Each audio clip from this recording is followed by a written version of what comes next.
السلام عليكم ورحمه الله تعالى وبركاته. نتمنى يا ربي تكونوا كاملين بخير وعلى خير وانتم تشاهدوا هذا الفيديو في احسن الاحوال. جبت لكم اليوم الوصفه والطريقه المروزيه. الطريقه ديالي طريقه بسيطه بزاف وسهله. نمشيو ان شاء الله للمقادير وطريقه التحضير. ما تنساوش تخليوني معكم لايك وتعليق. بالنسبه للمقادير عندي واحد الكميه د اللحم تقريبا 5 كيلو حتى 6. انتم ممكن تبقيو الكميه اللي عندكم من كيلو حتى 2 كيلو على حسب الحاجه. عندنا 250 غرام د الزبيب، يكون هذاك الاسود ولا الابيض اللي بغيتو. عندي واحد الضويمه د الزعفران، عندي معلقه صغيره د الملحه، معلقه صغيره د الابزار، معلقه صغيره د القرفه، معلقه صغيره عمره مزيان بالخرقوم، وسكينجبير معلقه صغيره حتى هي عمره مزيان. عندي واحد راس الثومه كبير، تقريبا معلقه كبيره الثومه محكوكه. هنا كتبقى البصله اختياريه، بغيتو تقيو البصل قيوه، ما بغيتوش ما تقيوش. اصلا المروزيه صراحه الله ما فيهاش البصل، ولكن انا صراحه الله عزيزه عليا شويه التغميره، داكشي علاش نقي واحد البصله كبيره. كما قلت ممكن انكم تستغناو عليها. صافي ان شاء الله باش نبداو نقيو اللحم ديالنا في طنجره. من بعد ان شاء الله نستفوها، من بعد باش نزيدو عليها العطريه كامله. هي هنا بالنسبه للطيب بغيتو تقيوها في الطنجره قيوها، بغيتو في الكوكوت قيوها. الا بغيتو تكونوا يعني الا كنتو مزروبين من الاحسن قيوها في شي طنجره، عفوا في شي كوكوت، وباش تسدوا عليها. من بعد بحال هكا نكبوا عليها التوابل ديالنا كاملين. غير واحد الملاحظه، هاد اللحم خصها على الاقل ترقد واحد 3 سوايع في هاد العطريه ديالها. كل ما ترقدت كل ما تجي بنينه. صافي نزيدوا عليها الثومه. المروزيه تبغي الثومه مزيان، قد ما كثرتو الثومه قد ما مزيان، يعني ماشي مشكل. وكما قلت لكم هذه عندي بصله كبيره. المروزيه ما فيهاش البصله، ولكن زيدوا فيها هاد البصله الا بغيتو تكون عندكم شويه تغميره كثيره. بالنسبه للمروزيه اللي كتكون فيها ما فيهاش الثومه فممكن انكم تحتفظوا بها. هذه حنا يعني كنا ناكلوها في الوقت، داكشي علاش لقيت فيها بصله كبيره. صافي بحال هذا الشكل.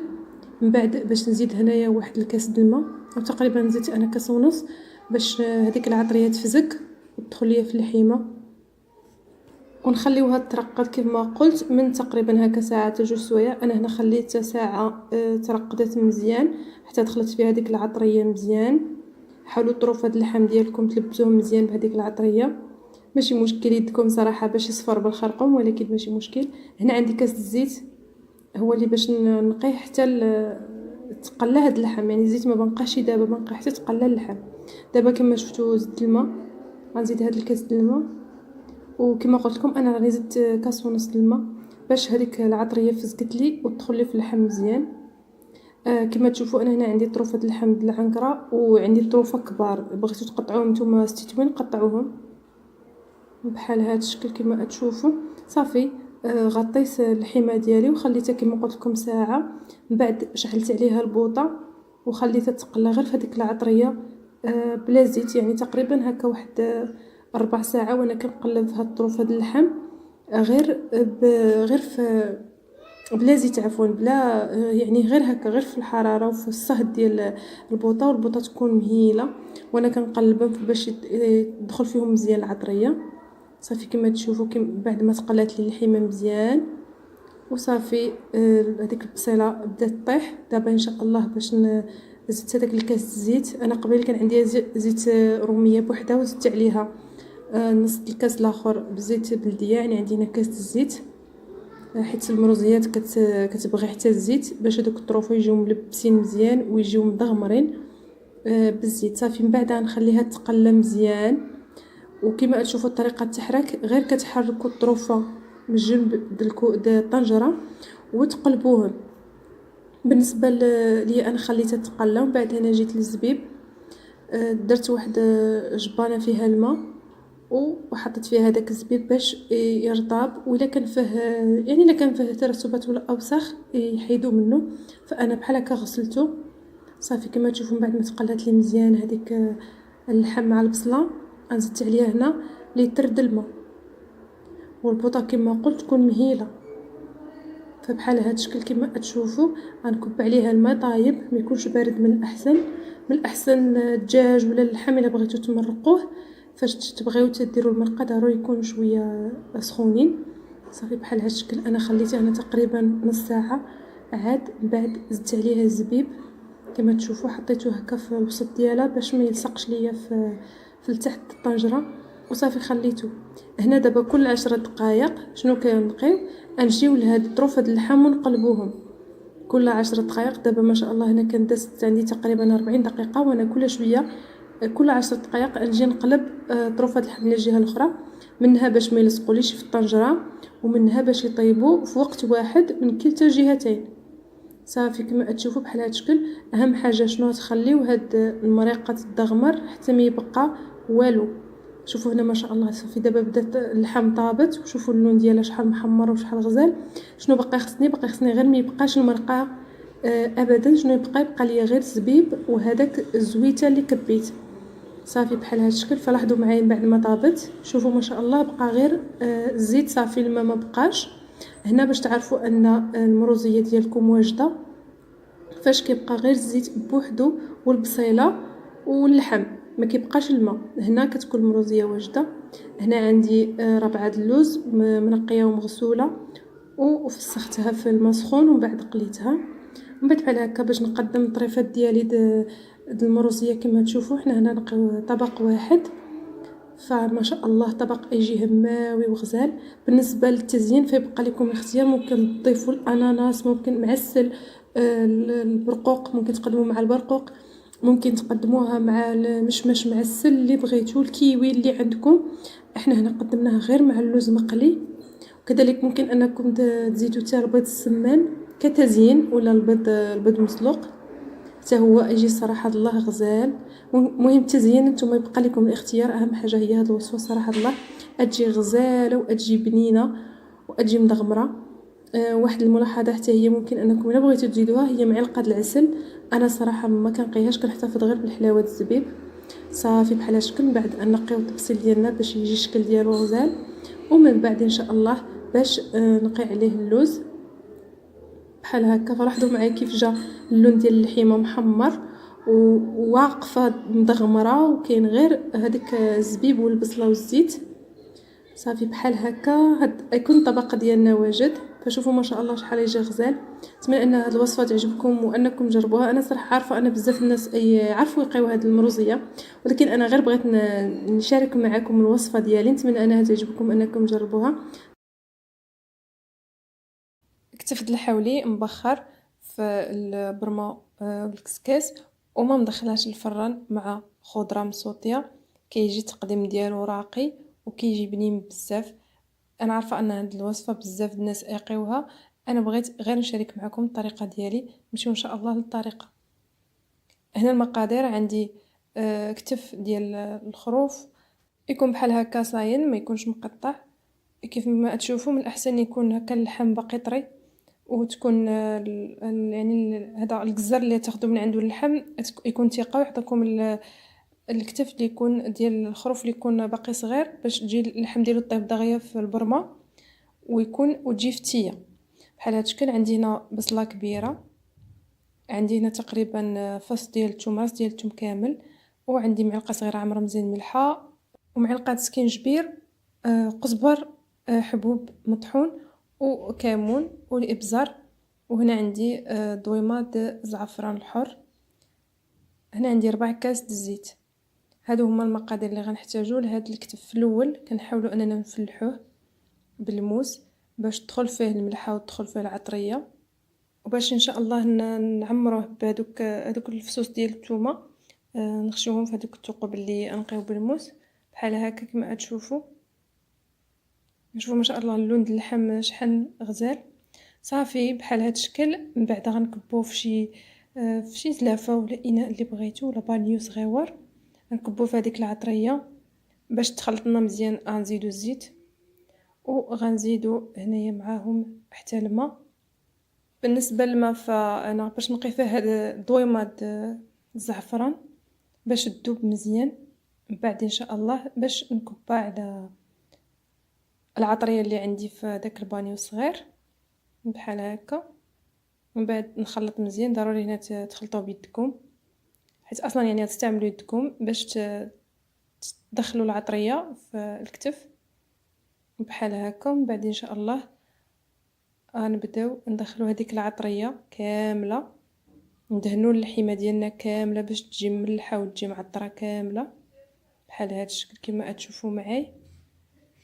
ضروري ما تعمروها بالملحه وتحاولوا هذوك الحفيرات اللي لقينا حتى هما نعمرهم بالعطريه مزيان باش يجيو معطرين وما تجيش اللحم باسله. الا ما فلحتوهاش ممكن يجيكم الكتف ديالكم يجيكم من الداخل مسوس. بحال هكا انا حاولت ما نمسحش حتى لقطه من الفيديو باش تشوفوا معايا المراحل كاملين ان شاء الله يا ربي.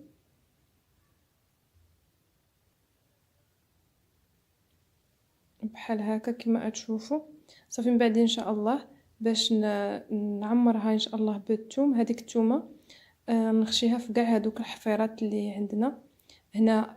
ديك البصله اللي عندي كما تشوفوا لقيت واحد الحفيره وسط هذاك الكتف وعمرتها بالبصله.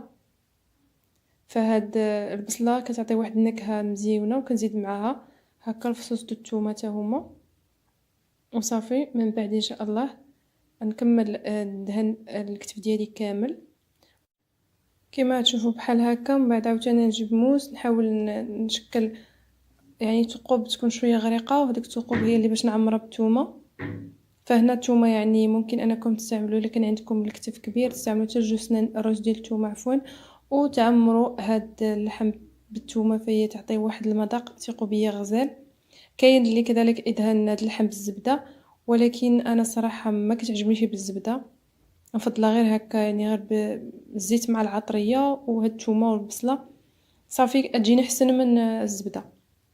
صافي بحال هذا الشكل. من بعد عندنا واحد الكسكاس من الاحسن الكسكاس يكون كبير شويه وعندي الماء فوق البوطه. الماء غليان كيغلي تقريبا هكا واحد 5 لتر د الماء.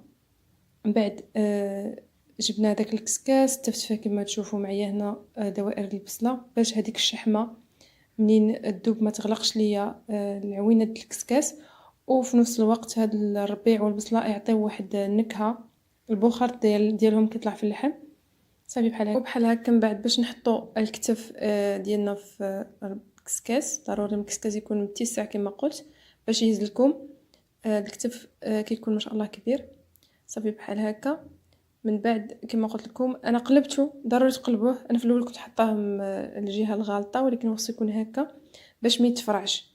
حطوا الحسيرات ديال الكتف هما الفوقانيين والايد ديال الكتف هو التحتاني باش ما تفرعش لكم. منين تحط فوق النار ما تفرعش. هذاك الكتف الا حطيته فوق النار كما تشوفوا معايا هو الفوقاني غيتحل ويتفسخ لكم على الحساير ولكن الا لقيتوه بحال هاد الطريقه مقلوب فهو ما غيتفسخش بحال هكا. صافي كما تشوفوا النار مشعله بوطه مهيله حطينا فوق الماء يكون غليان مزيان يغلي حطينا فوق منه الكسكاس. من بعد غطيته بلاستيك غذائي لقيت عليه واحد المنديل ومن بعد حطيت عليه واحد بلاطو هكايا ديال وخليته تقريبا شي ساعه ونص يطيب على بوطه مهيله. هنا عندي الخضره كلها مسلوقه ومسوطيه. عندي لوبيا مسلوقه ومسوطيه عفوا ماشي مسلوقين مفورين وعندي بطاطا وخيزو هو حتى هو.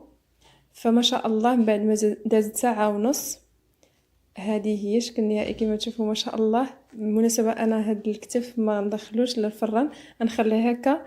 ممكن انكم تدهنوه بشويه زبده تحميره وتدخلوه للفران يتحمر. انا صراحه الله نخليته بحال هكا. من الكسكاس مباشره حطيته في طبق التقديم كما قلت لكم حطيت معاه خضره مسوطيه بطاطا مفوره وخيزو واللوبيا كلهم عندي مسوطين. ان شاء الله يا ربي شي مره نحط لكم طريقه مع اني عارفه ان ما شاء الله الناس كلهم كيعرفوا يسوطيوهم ولكن ما فيها باس الا انا وريتكم الطريقه ديالي. فبحال هذا الشكل. من بعد فرشت شويه الخس ومن بعد ضفت الخضره ديالي في الجناب ديال الحيمه. ضروري كلشي ما شاء الله يكون سخون باش كتكون البنه. حاولوا ان الخضره ما تكونش بارده ولا اللحم هكا ما تبردش يعني دغيا كتحيدوها من فوق النار تقدموها. وهنا التقديم ولا طريقه التقديم ومعاش غتقدموها يبقى اختياري. ممكن يعني احنا اغلبيه الاحيان معاش كنقدموها اللحم مع شويه زيت بلديه والكمون يا سلام تجي ما شاء الله غزاله. صافي بحال هكا فرشت الخضره ديالي كامله وما شاء الله شوفوا اللوينات كيف يجيو في هذا البلاطو يجيو فنين. ممكن انكم تستعملوا المهم انا بغيت نقدمها في هذا البلاطو باش تجي الشكل ديالها مزيون. ممكن انكم تقيوها في الطبسيل عادي بالنسبه للتزيين هنا انا عندي شويه د المشمش معسل ومزوق بطريفه د الكركاع بحال هكا، اضيفوا واحد الشكل جمالي لهاد الكتف ما شاء الله، يجي غزال ويجي الشكل ديالو هماوي كما تشوفوا. وصافي بحال هكا كما تشوفوا معي كملت الكتف ديالي بالتزيين وصافي. هذا هو الشكل النهائي ديالو. نقدموه بحال هكا كما قلت لكم، ضروري هكا اللحم بخرة ولا ضروري نقدموها مع الكمون. وهذا هو الشكل النهائي. نتمنى ربي انه يعجبكم وانكم تجربوه. اذا عجبتكم الوصفه ما تنساوش تخليوا لي لايك وتعليق وتشاركوا الوصفه مع الاهل والاصدقاء. هنا بغيت غير نوريكم اللحمه ما شاء الله، شوفوا كيف كتجي زبده، كتجي دايبه. اللحم ما شاء الله كيتصل العظم، وعاد اللون ديالها ما شاء الله يجي غزال. ان شاء الله يا ربي تعجبكم. وإلا كنتوا اول مره تزوروا قناتي ما تنساوش الاشتراك معي وانضموا لحسابي على انستغرام وصفة حياة، نخليكم الرابط في صندوق الوصف. والى وصفه قادمه ان شاء الله. شكرا بزاف لمشاهده الفيديو، بصحه وراحه.